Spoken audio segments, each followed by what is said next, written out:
নমস্কার, আমি রাজু ঘোষ। কিছুদিন ধরে কিছু কথা সোশ্যাল মিডিয়ায় আসছে যে আমি জয় শ্রীরাম বলিনি কিংবা জয় বাংলা বলেছি।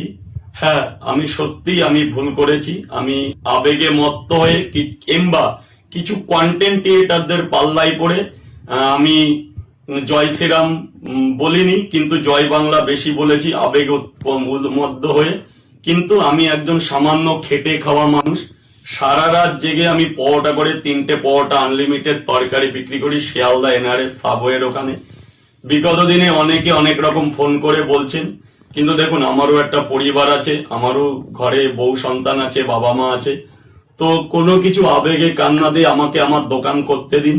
আমি চাই সেই 14 বছর আগে ফিরে আসতে, যখন আমি খুবই দরিদ্র ঘর থেকে ছেলে, আমি 2টো পরোটা নিয়ে কলকাতা স্ট্রিট ফুডে বসি। আমি সেইভাবেই আমার জীবনযাপন করতে চাই। আমি কোনো রাজনীতির কথা বলতে চাই না আমার দোকানের ওইখানে, কারণ আমরা খেটে খাওয়া সাধারণ মানুষ।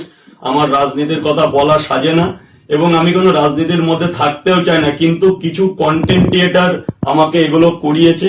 আমি তারপরেও সবচেয়ে বড় ক্ষমা চেয়ে নিচ্ছি। একজনের প্রবচনায় পড়ে আমি শিব মন্দিরে মাংস খেয়েছি, যেহেতু সে বারবার বলেছে আমার বাড়ির মন্দির। একজনের প্রবচনায় পড়ে, তার জন্য সমস্ত বাসীর কাছে আমি ক্ষমা প্রার্থী। তো আমি আমার দোকানটা খুলতে চাই, না হলে আমার ঘরে আমার সংসারে খুবই অভাব অনটন পড়ে গেছে। আমি এভাবেই আমার ব্যবসার মধ্যে থেকেই থাকতে চাই আমি সোশ্যাল মিডিয়া থেকে দূরে থাকতে চাই। নমস্কার।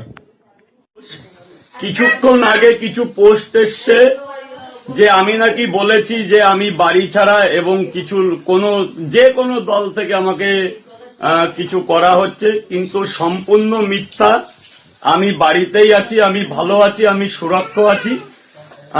যেহেতু যে পার্টি হোক জিতেছে, খুবই আনন্দের কথা।